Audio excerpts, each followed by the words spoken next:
Hello everyone, स्वागत है सभी का हमारे चैनल इंडियंस बायोलॉजी हब में।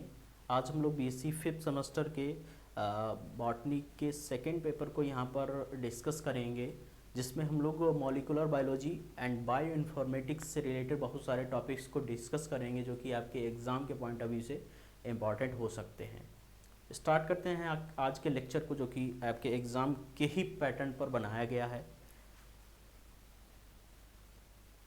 बात करेंगे हम लोग सबसे पहले पहली यूनिट के बारे में, जिसमें एक टॉपिक रखा गया है डीएनए रेप्लिकेशन का।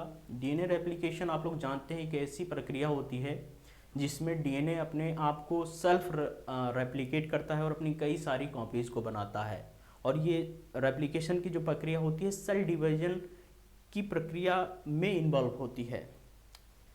तो इसकी रिक्वायरमेंट क्यों होती है? आप लोग जानते हैं कि जो डीएनए रेप्लिकेशन होता है उससे डीएनए की बहुत सारी कॉपीज़ बनाने के लिए, और वो कॉपीज़ क्यों बनाई जाती हैं? क्योंकि उनका जेनेटिक मटेरियल होता है। डीएनए में जेनेटिक इन्फॉर्मेशन कंटेन रहती है, तो उसको अगली पीढ़ी में डॉटर सेल्स में पहुंचाने के लिए ये प्रक्रिया को किया जाता है।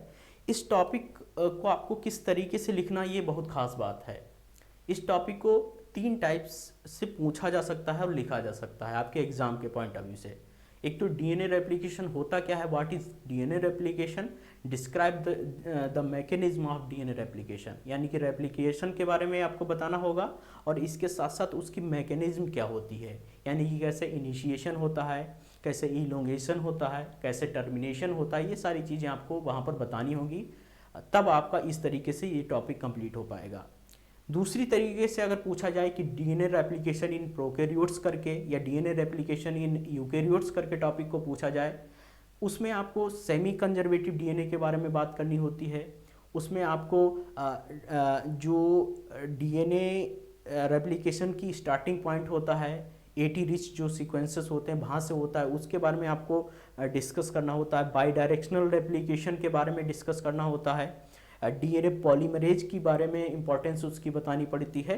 तो बहुत सारी चीज़ें आपको यहाँ पर लिखनी पड़ती है जब प्रोकैरियोट्स और यूकैरियोट्स के बारे में अगर आप बात करते हैं, जिसमें आपको सेमी कंजर्वेटिव डीएनए के बारे में भी बताना रहता है। और इसी यूनिट में एक टॉपिक रखा गया है डीएनए के बारे में, डीएनए का स्ट्रक्चर और टाइप्स के बारे में ये टॉपिक मेनली लिखा जाता है। अगर हम लोग बात करते हैं, जैसा कि आप लोग जानते हैं मॉलिक्यूलर बायोलॉजी, मॉलिक्यूलर बायोलॉजी में अगर डीएनए जैसा टॉपिक अगर कोई पूछा जाता है तो उसमें आपको डीएनए का स्ट्रक्चर बहुत खास माना जाता है और उनके जो टाइप्स हैं, A DNA, B DNA, Z DNA, जो कि आपके एग्जाम में रखे गए हैं, आपके सिलेबस में रखे गए हैं, वो बहुत खास हो जाते हैं और उनका स्ट्रक्चर और भी ज़्यादा खास हो जाता है, खासकर मॉलिक्यूलर बायोलॉजी के लेवल पर। इसके अलावा आपकी जो सेकेंड यूनिट है वो जेनेटिक कोड एक करके एक टॉपिक रखा गया है। जेनेटिक कोड आप लोग जानते हैं, एक जो हम लोगों का डीएनए और आरएनए होता है, उसमें जो नाइट्रोजन बेसिस का जो सीक्वेंस होता है, वो सीक्वेंस एक प्रकार से तय करता है कि हमारे बॉडी में किस प्रकार की प्रोटीन बननी है, क्यों बननी है, क्यों ऐसा होता है। क्योंकि डीएनए और आरएनए में जो पाए जाने वाले नाइट्रोजन बेसिस का जो सीक्वेंस होता है, उसके अकॉर्डिंग ट्रिपलेट कोडोन्स बनते हैं और उन ट्रिपलेट कोडोन्स के द्वारा ही एमिनो एसिड की कोडिंग होती है, जो कि प्रोटीन के लिए बहुत खास हो जाते हैं। और इसी पूरी की पूरी प्रक्रिया को हम लोग कह देते हैं जेनेटिक कोड। जेनेटिक कोड का अगर टॉपिक पूछा जाता है तो उसमें आप लोग जेनेटिक कोड के साथ साथ उसकी प्रॉपर्टीज को भी जरूर मेंशन करिए, जिसमें आपको जेनेटिक कोड में आपको उसकी प्रॉपर्टीज में ये बताना होता है कि genetic code is always triplet, ये हमेशा ट्रिपलेट होता है, हमेशा कोमालेस होता है। इसमें जो ट्रिपलेट कोडोन्स होते हैं उनमें ओवरलैपिंग नहीं होती है, ये यूनिवर्सल होता है। बहुत सारी यूनिक प्रॉपर्टीज होती हैं जेनेटिक कोड की, वो सारी चीज़ें आपको यहाँ पर बतानी रहती हैं। इसके अलावा इसी यूनिट में एक टॉपिक रखा गया है आरएनए से रिलेटेड, जिसमें आपको एमआरएनए, टीआरएनए और आरआरएनए को बताना होता है। आप लोग समझते हैं कि आरएनए के बारे में अगर मॉलिक्यूलर लेवल पर बात की जाए तो इसमें भी आपको वही सारी चीज़ें मेंशन करनी है, यानी कि इसका स्ट्रक्चर बहुत खास हो जाता है आपके लिए। स्ट्रक्चर में किस तरीके से आरआरएनए का स्ट्रक्चर है, एमआरएनए बहुत खास होता है, खासकर पूछा जाता है कि what is RNA, describe the mechanism and detail information of mRNA. तो एमआरएनए आपके लिए बहुत मेजर हो जाता है, क्योंकि ये जो है डिफरेंट प्रकार की प्रोटीन्स को बनाने के लिए बहुत खास इंफॉर्मेशन को कलेक्ट करता है। आगे हम लोग बात करेंगे जो आपकी अगली यूनिट है, तीसरी जो यूनिट है उसमें एक टॉपिक रखा गया है पीसीआर। पीसीआर जिसको हम लोग पॉलीमरेज चेन रिएक्शन कहते हैं।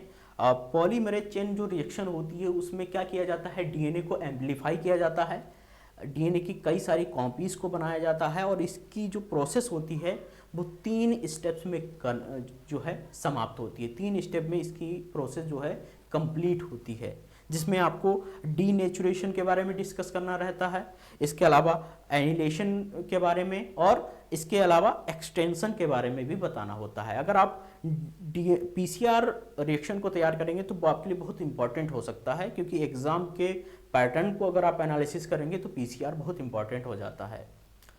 अगला टॉपिक इसी यूनिट से संबंधित है, आपकी तीसरी यूनिट से संबंधित है एलिसा। एलिसा क्या है, एक प्रकार का एलिसा टेस्ट है जो कि जिसको हम लोग एंजाइम लिंक्ड इम्यूनोसॉर्बेंट ऐसे कहते हैं। ये एंजाइम के ऊपर बेस्ड एक टेस्ट होता है जिसमें एंटीजन और एंटीबॉडी का डिटेक्शन किया जाता है। और ये टेस्ट हम लोग जब कोई भी व्यक्ति बीमार होता है उसमें इसका उपयोग बहुत ज़्यादा मात्रा में किया जाता है और इसके बारे में अक्सर टॉपिक पूछा जाता है। अगला टॉपिक डीएनए फिंगरप्रिंटिंग है, जो कि आपके तीसरी यूनिट से ही संबंधित है। डीएनए फिंगरप्रिंटिंग एक ऐसी प्रक्रिया होती है जिसमें लिविंग ऑर्गेनिज्म का जो जेनेटिक मेकअप होता है, उसकी जो जेनेटिक इन्फॉर्मेशन होती है, जेनेटिक डीएनए का जो कैरेक्टरिस्टिक्स होते हैं उनको एनालिसिस किया जाता है। और इसकी प्रक्रिया थोड़ी सी लंबी होती है, जिसमें आइसोलेशन होता है, जिसमें जो है रेस्ट्रिक्शन एंडोन्यूक्लियस वर्क करता है, जेल इलेक्ट्रोफोरेसिस होती है, ब्लॉटिंग होती है, इवन 3-4 स्टेप्स और भी होते हैं। कई सारे स्टेप्स यहाँ पर इन्वॉल्व होते हैं। अगर आप उनको लिखेंगे बेहतर तरीके से तो आपके लिए ये टॉपिक बहुत खास हो सकता है, डीएनए फिंगरप्रिंटिंग। इसके अलावा आपकी जो अगली यूनिट है, जो चौथी यूनिट है, वहाँ पर एक टॉपिक रखा गया है applications of genetic engineering. Genetic engineering का महत्व क्या है, इंपॉर्टेंस क्या है।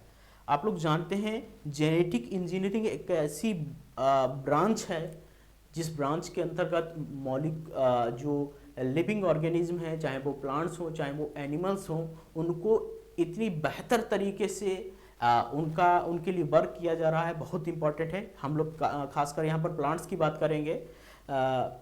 एग्रीकल्चर फील्ड में इसका उपयोग बहुत ज़्यादा मात्रा में किया जाता है, जिसमें ट्रांसजेनिक प्लांट्स के बारे में बहुत ज़्यादा तैयारी की जा रही है। ट्रांसजेनिक प्लांट्स को तैयार किया जाता है जिसमें किसी भी प्लांट का जो जेनेटिक मटेरियल होता है उसमें फॉरेन डीएनए को डाला जाता है और उससे क्या होता है, प्लांट के साइज में, उसके फ्रूट का जो साइज होता है, डिफरेंट प्रकार के जो कैरेक्टर्स होते हैं उनको बहुत ज़्यादा बेहतर तरीके से विकसित किया जाता है। इसके अलावा इम्प्रूवमेंट ऑफ क्रॉप्स में भी इसका इम्पोर्टेंस हो जाता है। मेडिसिन और हेल्थ केयर के फील्ड में भी इसका बहुत बड़ा इम्पोर्टेंस है जेनेटिक इंजीनियरिंग का, जिसमें इंसुलिन प्रोडक्शन किया जाता है। इसके अलावा जीन थेरेपी के बारे में भी बहुत सारी चीज़ें यहाँ पर मेंशन रहती हैं। वैक्सीन का प्रोडक्शन भी जेनेटिक इंजीनियरिंग के थ्रू किया जाता है। तो मेडिसिन के फील्ड में भी इसका बहुत बड़ा महत्व हो जाता है। फूड प्रोसेसिंग में भी इसका बहुत ज़्यादा इम्पोर्टेंस हो जाता है। और इन्वायरमेंट में बहुत सारे ऐसे टॉक्सिक एलिमेंट्स होते हैं जिनके लिए जेनेटिक इंजीनियरिंग एक एक्टिव तरीके से वर्क कर रही है। जैसे बायो रेमेडिएशन की बात यहाँ पर की जाती है, वाटर ट्रीटमेंट की बात यहाँ पर की जाती है, इसमें बायो ट्रांसफॉर्मेशंस की बात की जाती है, जिसमें बहुत सारे ऐसे टॉक्सिक गैसें होती हैं, टॉक्सिक एलिमेंट होते हैं जिनको जेनेटिकली मॉडिफाइड किसी भी एंजाइम्स के द्वारा उन टॉक्सिक गैसेस को, उन टॉक्सिक एलिमेंट्स को नॉन टॉक्सिक एलिमेंट्स या नॉन टॉक्सिक गैसेस में कन्वर्ट किया जाता है, जिससे हमारा इन्वायरमेंट जो है साफ रह सके, अच्छा रह सके। तो इसका भी एप्लीकेशन बहुत इंपॉर्टेंट हो जाता है। इसके अलावा जो अगली यूनिट है आपकी, जो 5वीं यूनिट है, bio informatics and it's applications के बारे में। बायो इन्फॉर्मेटिक्स आप लोग जानते हैं, बायोलॉजिकल डाटा को अंडरस्टैंड करने के लिए डिफरेंट ऐप्स का, डिफरेंट मेथड्स का उपयोग किया जाता है और इसी प्रोसेस को हम लोग बायो इन्फॉर्मेटिक्स के अंतर्गत पढ़ते हैं। इसका डिफरेंट फील्ड्स में भी इसका इम्पोर्टेंट है बहुत बड़ा। बहुत बड़ा इसका महत्व माना जाता है।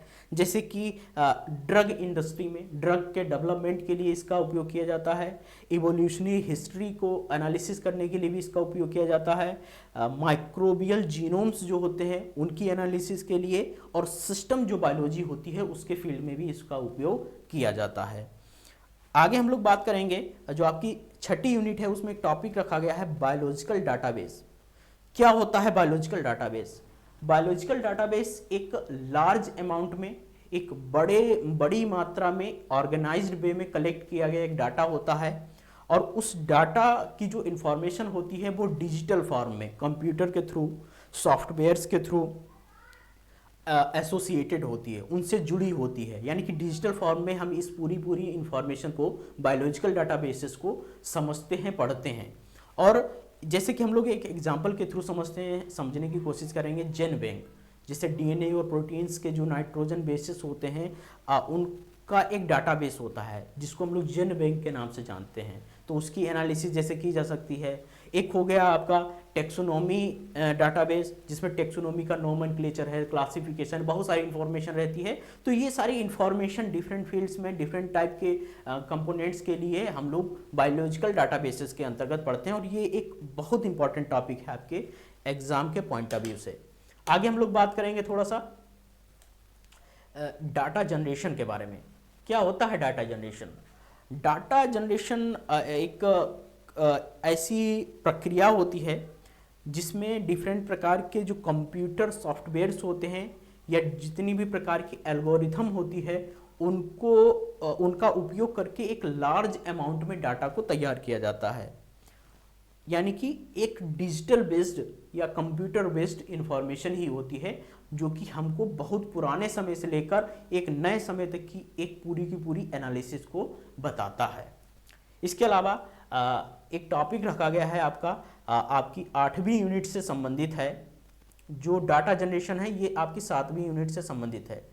एक टॉपिक है 8वीं यूनिट में अलाइनमेंट के बारे में। अलाइनमेंट होता क्या है?